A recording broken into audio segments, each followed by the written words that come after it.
everyone, and welcome to lesson number 12. In this lesson, we're going to learn how to tell and ask what time is it. So let's start.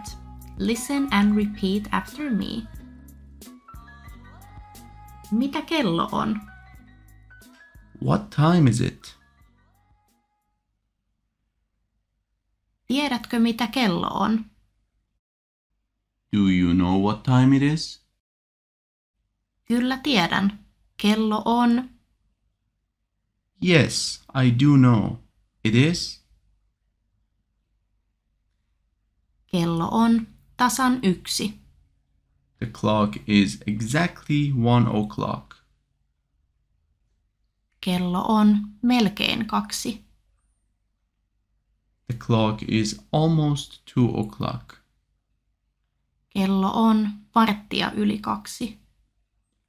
The clock is 2:15. Kello on 2:30. The clock is 2:30. Kello on 3:20.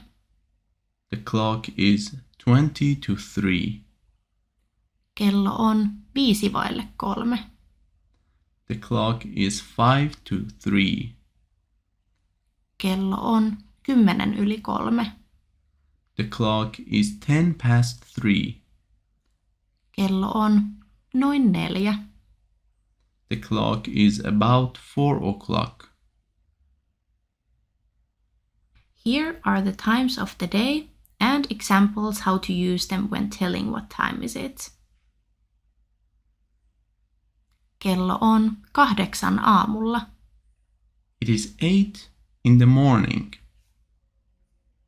Kello on 4 iltapäivällä. It is 4 in the afternoon.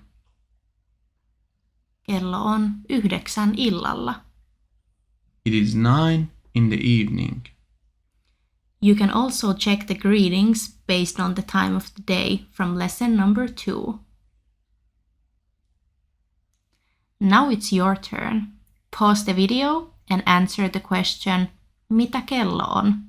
Based on the times shown on the posters.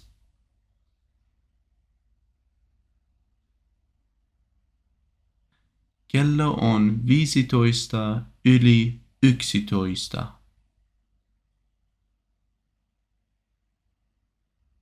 Kello on 1:05.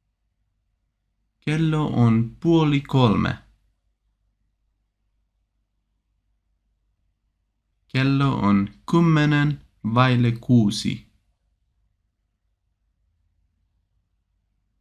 Kello on 6:15.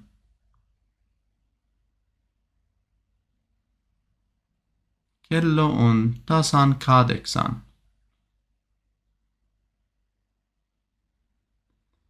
Kello on 20:09.